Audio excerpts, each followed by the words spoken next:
আর্য ও অদিতি স্বামী স্ত্রী হলেও দুজনে একে অপরের থেকে ভীষণ আলাদা। অদিতি স্কুলে পড়ায়, অল্পতেই খুশি থাকতে ভালোবাসে, কিন্তু আর্যর কাছে বেশিও যেন খুব কম। আর্য একটা বিদেশি কোম্পানিতে কর্মরত। কলকাতার মতন শহরে বড় একটা বাড়ি, 3-4টে গাড়ি থাকা সত্ত্বেও সে খুশি থাকতে পারে না। সে সবসময় কাজ করে চলেছে আরো টাকা উপার্জনের জন্য। আজ অবশ্য ব্যাপারটা আলাদা।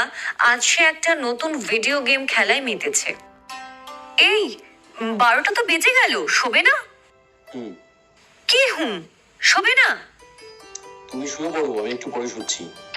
কি করছো এত মন দিয়ে? সৌম্য বললো এই গেমটা শেষে নাকি একটা দারুণ রিওয়ার্ড আছে। কি রিওয়ার্ড? সেটা জানি না, তবে এখন জানো তো গেম খেলেও অনেক টাকা উপার্জন করা যায়। আমি শুনি সবাই বলে এইটা যদি সেই রকম কিছু হয় তাহলে ইউরোপ ট্যুরটা আমাদের আর 2 মাস পরেই করে ফেলবো। গেম খেলে আবার কেউ টাকা পায় নাকি? যত সব ফালতু কথা। আর অত টাকা দিয়ে তুমি কি করবে শুনি? কি করবো মানে? কত কি করার আছে, কত স্বপ্ন আমার, বলো তো। টাকা না থাকলে একটাও পূরণ হবে না। কি স্বপ্ন শুনি তোমার? এই যে বিদেশ ভ্রমণ, কতদিনের স্বপ্ন আমার বিদেশ ঘুরবো। আমার সব বন্ধুরা ঘুরে এসেছে, কিন্তু এই বাড়ি গাড়ির ইএমআইতে আটকা পড়ে আমার আর যাওয়া হলো না। তোমার না মিডাসের মতন অবস্থা হয়। মিডাস? সে আবার কে? অনেককাল আগেই মিডাস নামে এক রাজা ছিল। কি যেন একটা ভালো কাজ করায় ভগবান তাকে বর দিতে চাইলে সে এক অদ্ভুত বর চেয়ে বসে। কি বল? সে চায় তার ছোঁয়াতেই সবকিছু যেন সোনা হয়ে যায়। ভগবান মানা করে, বলে এই বরের ফল কিন্তু ভালো হবে না। মিডাস অনড় থাকায় বর দিতে বাধ্য হয়। ওয়াও, তাই বুঝি? ফাটাফাটি ব্যাপার তো। তারপর তারপর? ফাটাফাটি ব্যাপার? হ্যাঁ তো বটে। শেষে খাওয়ার থেকে শুরু করে নিজের মেয়ে সব সোনার ভাস্কর্যে পরিণত হয়। যত বাজে কথা তোমার, শুতে যাও। এমনিতেও কাল ছুটি, একটু দেরি করে উঠলেও কোনো সমস্যা নেই। অর্ধেকটা সময় তো অফিসের কাজেই বাইরে থাকো, আর বাড়ি থাকলেও ঘুমিয়ে কাটাতে হবে। আমার সঙ্গে সময় কাটাতে ইচ্ছে করে না তোমার? কি করবো বলো, সারাটা সপ্তাহ তো কাজ করে ক্লান্ত হয়ে যায়, তাই ছুটির দিনগুলো যতটা পারি ঘুমিয়ে নিই। একটু কম কাজ করলে হয় না? কখনো কখনো আমার মনে হয় আমারও সোনার মূর্তি হয়ে যাওয়াই ভালো। অন্তত তুমি সোনার লোভে তো আমার কাছে থাকবে। খুব খেপে গেছে মনে হয়। সত্যি, ও যে কি করে আমার বউ হলো কে জানে। একটু উচ্চাকাঙ্ক্ষা নেই জীবনে। যাকে আপাতত গেমটা শেষ করি, দেখি কি রিওয়ার্ড অপেক্ষা করছে আমার জন্য।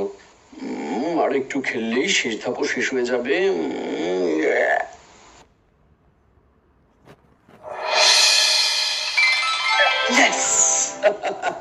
খেল খতম। এবার দেখি কি রিওয়ার্ড আছে গেমের শেষে। Make a wish. কি মেক আ উইশ? টাকা পয়সা নেই কিছু, এইসব খেলনা পুরস্কারের জন্য রাতের ঘুম নষ্ট করলাম আমি। সময়টাকে পাই একবার, মজা দেখাবো। আমার সব ইচ্ছে পূরণ হবে, তাই তো? বেশ, দেখা যাক কতটা কি হয়।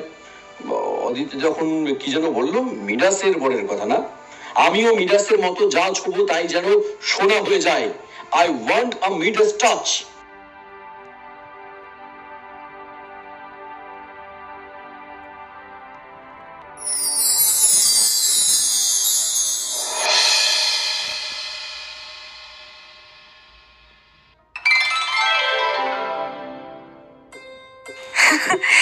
মোবাইল দেখে মনে হচ্ছে কাল গেমের শেষটা ভালো হয়নি।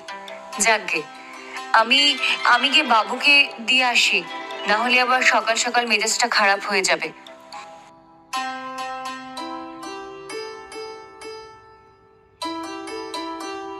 আমার দেরি করলে চলবে না, একটা টাটকা মাছ সবজি পাবো না তাহলে।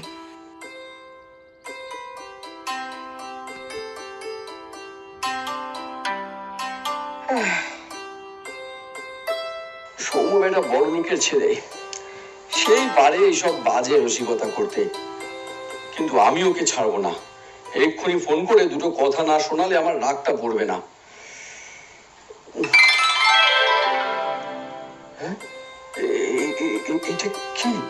এটা কি আমার মোবাইল? হ্যাঁ, আমারই তো। তাহলে কি সত্যি?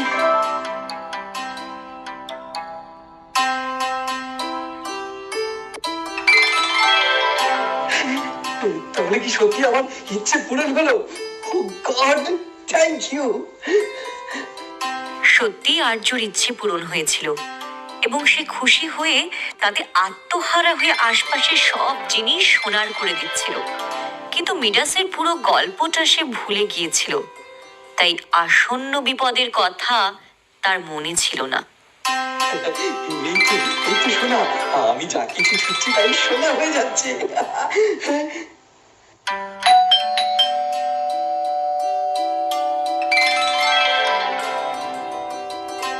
কি গো, চোখ বড় বড় করে কি দেখছো? The Midas touch. মানে মানে বুঝলে না? তুমি তো গল্পটা বললে, আমি যা ছোবো তাই সোনা হয়ে যাবে, সোনা।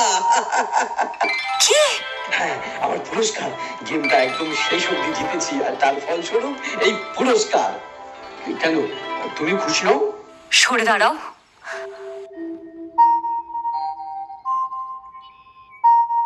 আমাকে এক্ষুনি বেরোতে হবে। কোথায় যাবে? আর কেনই বা যাবে? সবকিছু আবার আগের মতন করতে হবে।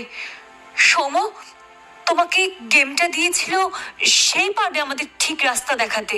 তুমি চাও এখন যা কিছু হচ্ছে সব বন্ধ হয়ে যাক? কেন, কত ভালো থাকবো বলো তো আমরা? যা চাইবো তাই পাবো। এই পুরো বাড়িটা সোনায় মুড়িয়ে দেবো আমি। কত টাকা আসবে বলো তো আমাদের কাছে? একবার ভেবে দেখেছো? এই এই আপেলটা খেয়ে দেখো।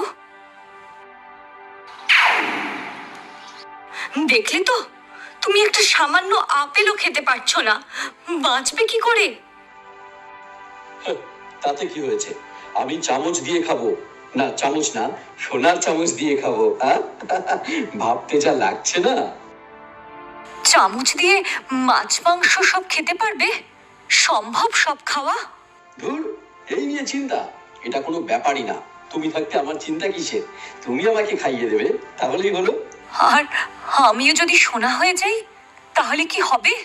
ধুর, তা আবার হয় নাকি? তুমি পাগল হয়ে গেছো। আমাকে আজই সৌমকে ডাকতে হবে, নাহলে বিরাট বড় সর্বনাশ হয়ে যাবে। তুমি কিন্তু আমার কথার অবাধ্য হবে না অদিতি। অদিতি, এই অদিতি, কথা বলো। এই এই এই অদিতি, অদিতি,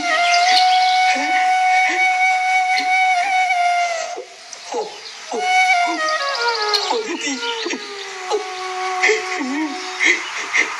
কখনো কখনো আমার মনে হয় আমারও সোনার মূর্তি হয়ে যাওয়াই ভালো। অন্তত তুমি সোনার লোভে তো আমার কাছে থাকবে। অদিতি, অদিতি। সোমু, সোমু, তুই এসেছিস ভাই। আমার আমার খুব উপকার হয়েছে। আমার অদিতিকে তুই ফিরিয়ে আন ভাই। তুই যা চাস আমি তাই দেবো। অদিতি আমার সব, তুই কিছু কর। অদিতিকে ফিরিয়ে আন ভাই।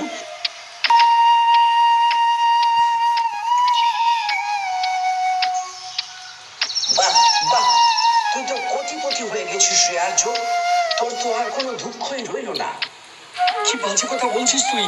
অদিতির দিকে তাকা একবার, একটা সোনার মূর্তি হয়ে গেছে ও। আমি আর কোনোদিন ওর সঙ্গে কথা বলতে পারবো না, ওর সঙ্গে সময় কাটাতে পারবো না। শেষ কবে অদিতির সঙ্গে সময় কাটিয়েছিস আর্য, যে তার জন্য মন খারাপ করছিস? তার চেয়ে বরং এই ভালো, বেশ সুন্দর একটা 3 তলা বাড়ি বানাবি, সামনে ফোয়ারা থাকবে, আর ফটকের ঠিক সামনে থাকবে অদিতির এই সোনার মূর্তি। চুপ, একদম চুপ। আর একটাও বাজে কথা নয়। বাজে কথা?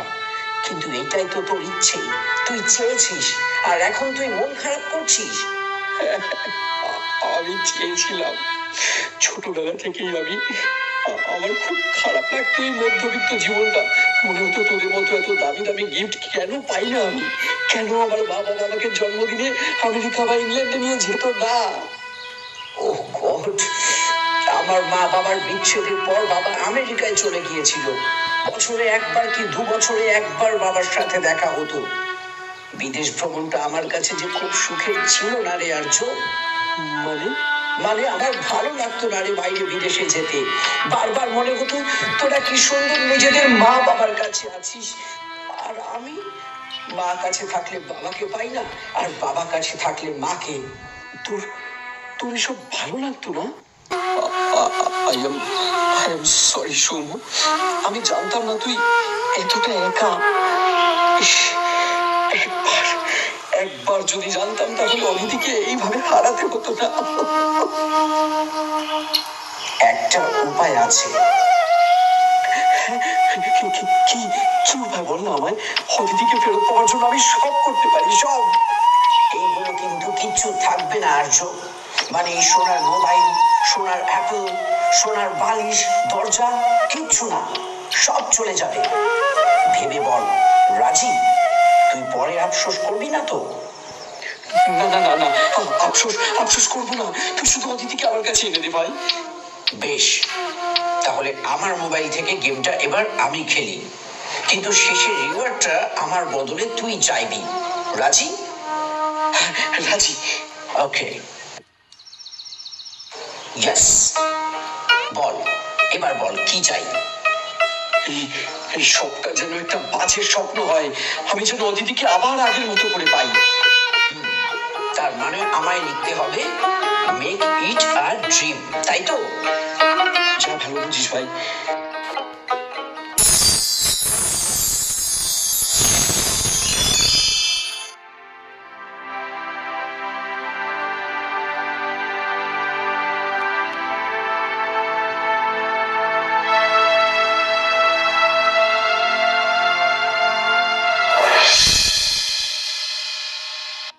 এই 12টা তো বেজে গেল, শোবে না?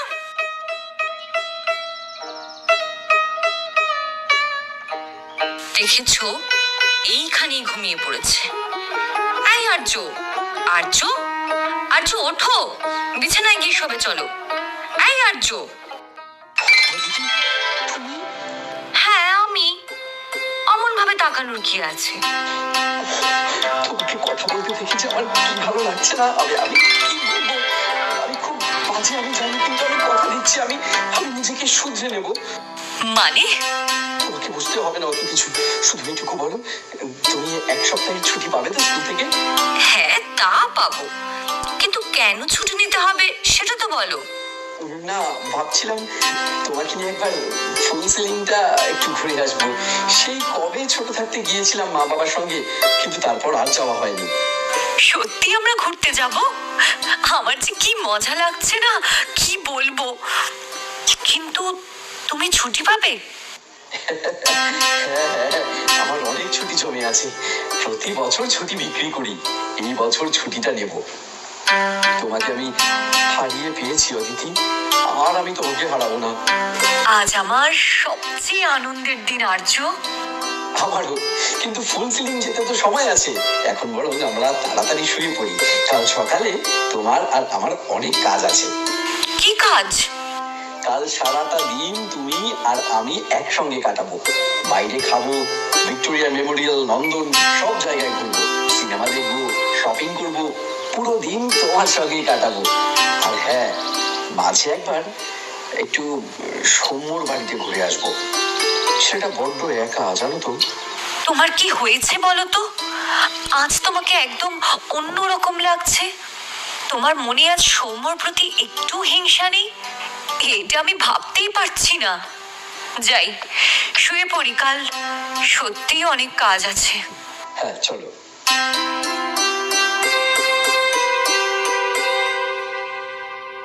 গেমের মতন জীবনকেও মাঝে মাঝে পজ করতে হয়, মানে থামতে হয়। থেমে জীবনটাকে নিজের কাছের মানুষের সঙ্গে উপভোগ করতে হয়। ভাগ্যিস আর্য অদিতিকে হারিয়ে পেয়েছিল, না হলে জীবনের এই সারমর্মটা সে কোনোদিন বুঝতোই না। সেই রাতের পর সত্যি এক নতুন আর্য জন্ম নিয়েছিল, যে জীবনটাকে উপভোগ করতে জানে। আর আপনি?